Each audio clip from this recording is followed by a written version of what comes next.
May drama na naman po ang mga DDS na kuno ay unconscious. Hinimatay daw si Digong sa kanyang kulungan. Kailan po ba matatapos ang drama niyong ito? O ayan, si Sara Duterte mismo ang nagsabi na hindi daw totoo ito. Ito po yung balita. Vice President Sara Duterte said on Sunday that former President Duterte is okay amid rumors that he was found unconscious in his cell. Ito ba ay makakatulong para maaprubahan yung interim release na hinihiling ng kampo nga ni Digong na ilalabas na sa November 28 na isa sa publiko?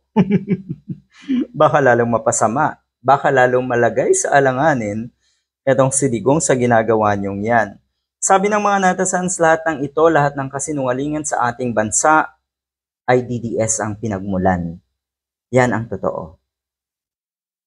Naging sistema ng mga DDS na yung tama para sa kanila, yun ay mali.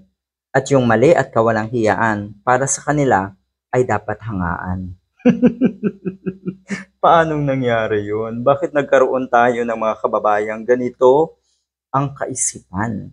Kayo-kayo daw ang mga naglalabas ng ganitong klaseng balita. Kayo-kayo mga diehard lang.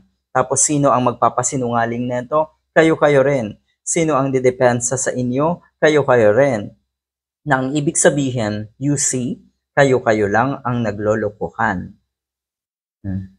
Noong sinabihan dati na acting lang, galit na galit ang mga defender at hindi pinasinungalingan ng pamilya. Ngayon na naramdaman nila na baka makaapekto sa hinihingi nila na interim release, ayon, pinabulaanan. Si Sara Duterte mismo ang nagsalita na ito ay walang katotohanan. Malinaw na po ang lahat na mukhang wala na talagang pag-asa, wala nang mangyayari sa kung anumang kahilingan ang gusto nyo dahil nilalapastangan nyo ang proseso ng batas at winawalang hiya nyo rin. Hindi lang ng mga nasa paligid ni Digong, kundi yung mga DDS mismo.